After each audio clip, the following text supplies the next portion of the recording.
ब्रह्म विद्या के उपदेश, अध्ययन तथा उसे विचार और कर्म विधि के विज्ञान बिना किस प्रकार संकट से छुटकारा मिल सकता है। ये सुनकर पत्नी ने पूछा कि तद ब्रह्म किमध्यात्म की कर्म पुरुषोत्तम वह ब्रह्म ज्ञान है, अध्यात्मक क्या है और कर्म कौन सा है। उसकी पत्नी के इतना कहते ही जो आश्चर्य की घटना घटित हुई उसको सुनो। उपयुक्त वाक्य गीता के 8वें अध्याय आधा श्लोक था। उसके श्रवण से वह वृक्ष उस समय ताड़ के रूप को त्याग कर भाव शर्मा नामक ब्राह्मण हो गया।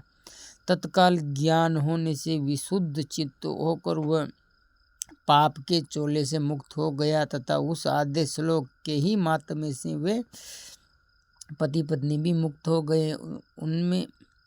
उनके मुख से देवात ही 8वें अध्याय का आधा श्लोक निकल पड़ा था। तदंतर आकाश से एक दिव्य विमान आया और वे दोनों पत्नी पत्नी का विमान पर आरूढ़ होकर स्वर्गलोक को चले गए।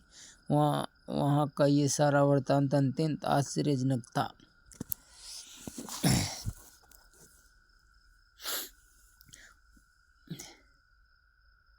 उसके बाद उस बुद्धिमान ब्राह्मण भाव शर्मा ने आदरपूर्वक उस आधे श्लोक को लिखा और देव जनार्दन की आराधना करने की इच्छा से मुक्तिदायिनी काशीपुरी में चला गया।